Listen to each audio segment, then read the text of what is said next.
ಎಲ್ಲರಿಗೂ ನಮಸ್ಕಾರ. ನನ್ನ ಹೆಸರು ಸುಮಾ. ಮಿಟ್ಸ್ ಅಕಾಡೆಮಿಗೆ ಸ್ವಾಗತ. ಈ ದಿನ ನಾವು ಇಂಗ್ಲಿಷ್ ಗ್ರಾಮರ್ ಟೆಸ್ಟ್ ಅನ್ನ ನೋಡೋಣ. ಅಂದ್ರೆ ಇಂಗ್ಲಿಷ್ ಗ್ರಾಮರ್ನಲ್ಲಿ ವರ್ಬ್ಸ್ನ ಹೇಗೆ ಯೂಸ್ ಮಾಡಬೇಕು ಅನ್ನೋದನ್ನ ಕಲ್ತ್ಕೊಳ್ತಾ ಹೋಗೋಣ. ಈ ದಿನ ಒಟ್ಟು 6 ಎಕ್ಸಾಂಪಲ್ಸ್ನ ಅಂದ್ರೆ 6 ಉದಾಹರಣೆಗಳ ಸಹಿತ ನಿಮಗೆ ವರ್ಬ್ಸ್ನ ಹೇಗೆ ಯೂಸ್ ಮಾಡಬೇಕು ಅನ್ನೋದನ್ನ ತಿಳಿಸ್ಕೊಡ್ತೀನಿ. ಅಷ್ಟೇ ಅಲ್ಲದೆ ಪ್ರತಿಯೊಂದು ಎಕ್ಸಾಮ್ಸ್ ಅಲ್ಲಿ ಈ ತರ ಕ್ವಶನ್ಸ್ ಬರುತ್ತೆ, ಆದ್ರೆ ಯಾವ ವರ್ಬ್ನ ಹಾಕಬೇಕು ಅನ್ನೋದು ಬಹಳಷ್ಟು ಜನರಿಗೆ ಗೊತ್ತಿರೋದಿಲ್ಲ. ಸೊ ಅದಕ್ಕಾಗಿ ಈ ವಿಡಿಯೋ ನಿಮಗೆ ಖಂಡಿತ ಹೆಲ್ಪ್ ಆಗುತ್ತೆ. ಯಾಕಂತಂದ್ರೆ ಈ ತರ ಇಷ್ಟು ಈಸಿಯಾಗಿ ಕಲಿಯೋದಕ್ಕೆ ಚಾನ್ಸೇ ಇಲ್ಲ. ಸೊ ಈ ವಿಡಿಯೋ ನೀವು ಖಂಡಿತ ನೋಡಬೇಕು, ಲೈಕ್ ಮಾಡಬೇಕು ಮತ್ತೆ ಸಬ್ಸ್ಕ್ರೈಬ್ ಮಾಡಬೇಕು. ಈಗ ನೋಡಿ, ಮೊದಲನೇ question, she is dash A letter. She is dash A letter. Option ಏನು ಕೊಟ್ಟಿದ್ದಾರೆ? Right, rights, writing. ಯಾವ್ದನ್ನ ಹಾಕೋಣ ಅಂತ ನಿಮ್ಗೆ ಡೌಟ್ಸ್ ಬರುತ್ತೆ. ಕೆಲವರು ರೈಟ್ ಹಾಕ್ತೀರಾ, ಕೆಲವರು ರೈಟ್ಸ್ ಎ ಲೆಟರ್, ಕೆಲವರು ರೈಟಿಂಗ್ ಎ ಲೆಟರ್. ಈ ರೀತಿ ಆಪ್ಷನ್ಸ್ 3 ಆಪ್ಷನ್ಸ್ನ ಆಯ್ಕೆ ಮಾಡೋರು ಇದ್ದೀರಾ. ಆದ್ರೆ ಇದಕ್ಕೆ ಸರಿಯಾದ ಉತ್ತರ ಏನು ಅಂದ್ರೆ, ಇಲ್ಲಿ ನೋಡಿ, ನೋಟ್ ಅಂತ ಕೊಟ್ಟಿದ್ದೀವಿ. Am, is, are, was, var.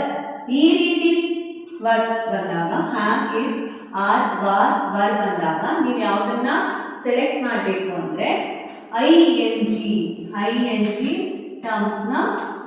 ಪದಗಳನ್ನ ನೀವು ಸೆಲೆಕ್ಟ್ ಮಾಡಬೇಕು. ಹಾಗಾದ್ರೆ ಇದಕ್ಕೆ ಉತ್ತರ ಯಾವುದು?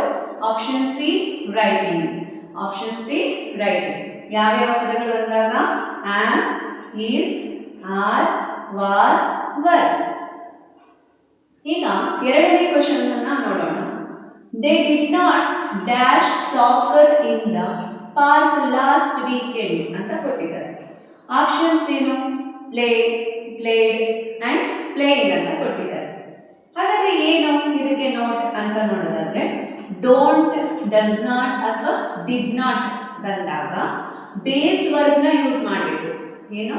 ಬೇಸ್ ವರ್ಬ್ನ ಯೂಸ್ ಮಾಡಬೇಕು. ಅಂದ್ರೆ ಇಲ್ಲಿ ನೋಡಿ, ಇಡಿ ಬಂದಿರಬಾರ್ದು, ಐ ಎನ್ ಜಿನೂ ಕೂಡ ಬಂದಿರಬಾರ್ದು, ಎಸ್ ಕೂಡ ಬಂದಿರಬಾರ್ದು.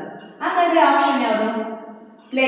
ಇಲ್ಲಿ ಇಡಿ ಬಂದಿದೆ, ಸೊ ಇದು ರಾಂಗ್ ಆಪ್ಷನ್. ಇಲ್ಲಿ ಐ ಎನ್ ಜಿ ಬಂದಿದೆ, ಪ್ಲೇಯಿಂಗ್, ಇದು ಕೂಡ ರಾಂಗ್ ಆಪ್ಷನ್. ಹಾಗಾದ್ರೆ ರೈಟ್ ಆಪ್ಷನ್ ಯಾವುದು? Play. So this answer is play.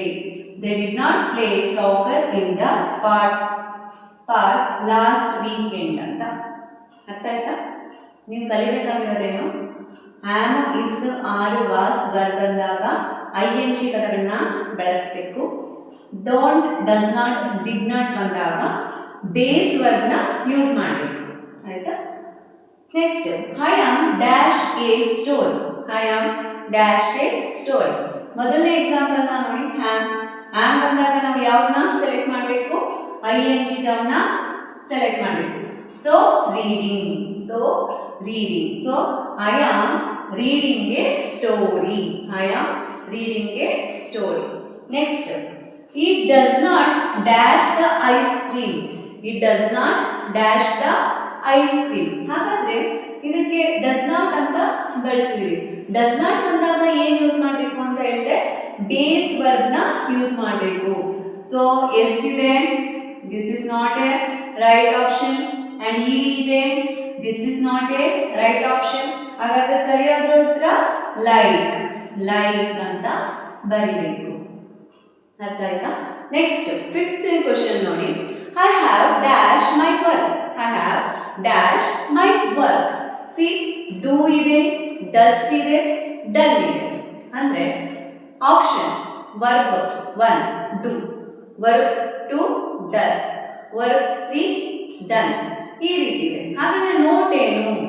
Has, have, had ಇವೆಲ್ಲ ಇದ್ದಾಗ, ಹ್ಯಾಸ್, ಹ್ಯಾವ್, ಹ್ಯಾಡ್ ಈ 3 ಇದ್ದಾಗ ಪಾಸ್ಟ್ ಪಾರ್ಟಿಸಿಪಲ್ ಅಂದ್ರೆ ವರ್ಬ್ 3 ಅಂದ್ರೆ B3 ನ ನಾವು ಉಪಯೋಗಿಸಬೇಕು.